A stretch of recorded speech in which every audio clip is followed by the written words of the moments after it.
them that the beauty and majesty of citizenship is that it draws no distinctions of race or class or faith or gender or background. All Americans, whether first generation or 10th generation, are bound together in love and loyalty, friendship and affection. We are all equal.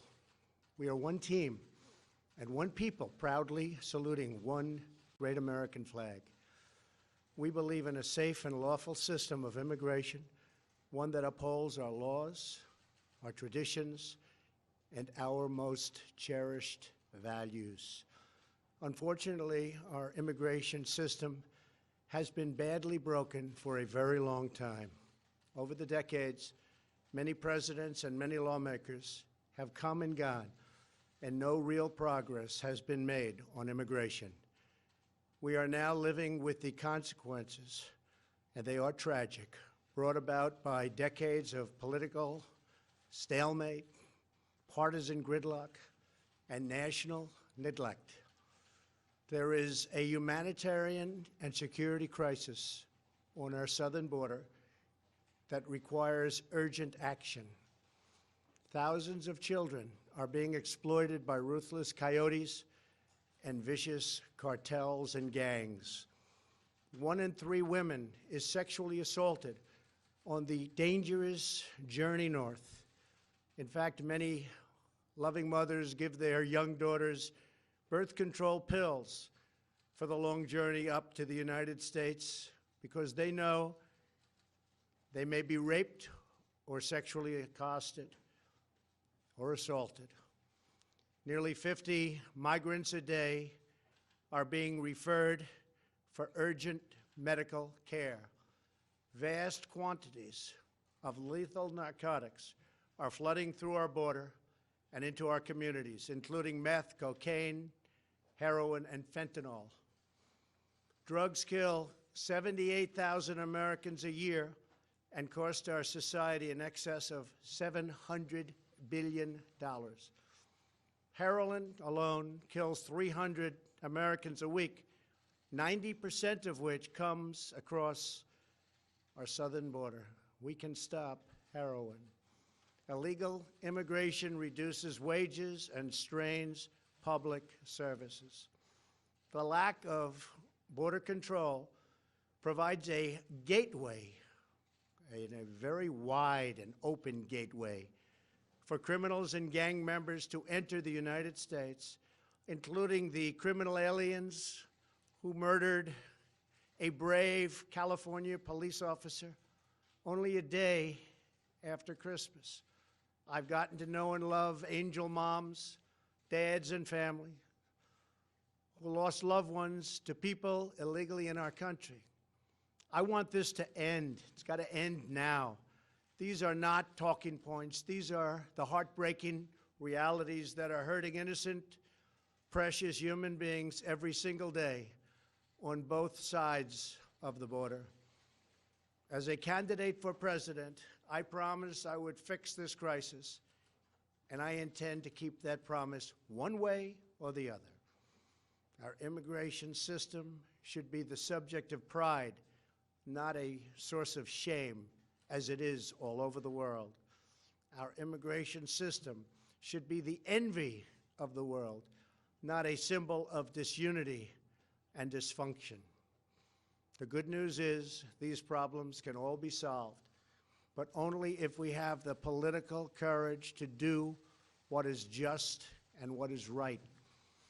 Both sides in Washington must simply come together, listen to each other, put down their armor, build trust, reach across the aisle, and find solutions. It is time to reclaim our future from the extreme voices who fear compromise and demand open borders, which means drugs pouring in, human trafficking, and a lot of crime.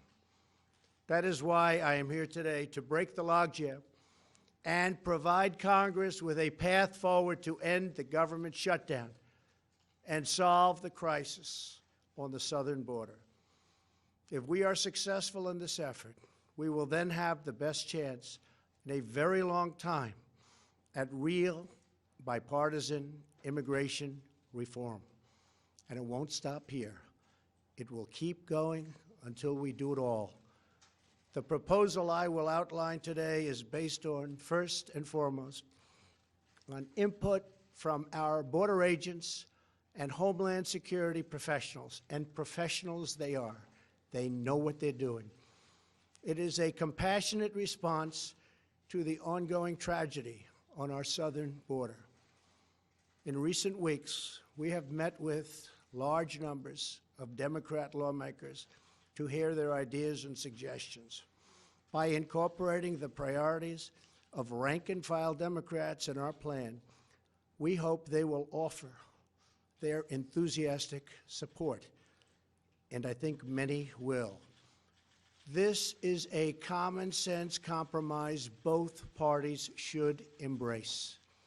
The radical left can never control our borders. I will never let it happen. Walls are not immoral. In fact, they are the opposite of immoral because they will save many lives and stop drugs from pouring into our country. Our plan includes the following: $800 million in urgent humanitarian assistance, $805 million for drug detection technology to help secure our ports of entry, an additional 2,750 border agents and law enforcement professionals, 75 new immigration judge teams to reduce the court backlog of, believe it or not, almost 900,000 cases. However, the whole concept of having lengthy trials for anyone who sets one foot in our country unlawfully must be changed by Congress. It is unsustainable. It is ridiculous. Few places in the world would even consider such an impossible nightmare. Our plan includes critical measures to protect migrant children from exploitation and abuse.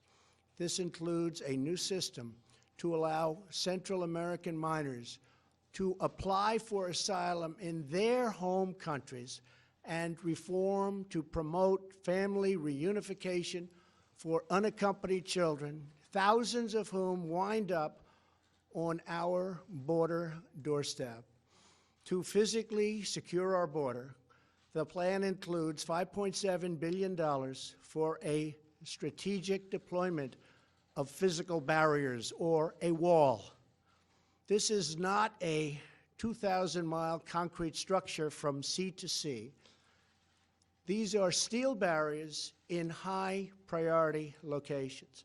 Much of the border is already protected by natural barriers such as mountains and water. We already have many miles of barrier, including 115 miles that we are currently building or under contract. It will be done quickly. Our request will add another 230 miles this year in the areas our border agents most urgently need. It will have an unbelievable impact. If we build a powerful and fully designed see-through steel barrier on our southern border, the crime rate and drug problem in our country would be quickly and greatly reduced. Some say it could be cut in half. Because these criminals, drug smugglers, gangs, and traffickers do not stop at our border. They permeate throughout our country, and they end up in some places where you'd least expect them. They go all over our country.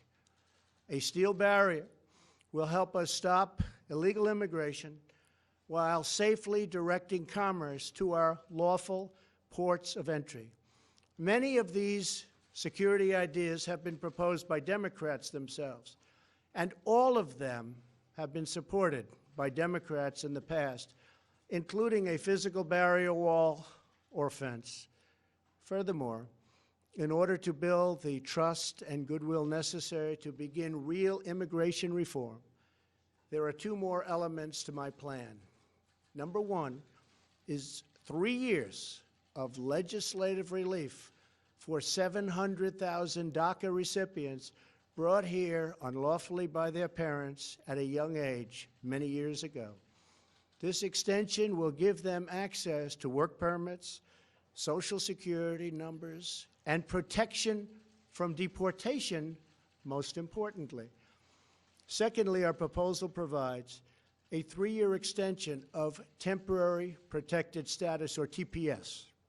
This means that 300,000 immigrants whose protected status is facing expiration will now have 3 more years of certainty so that Congress can work on a larger immigration deal, which everybody wants, Republicans and Democrats.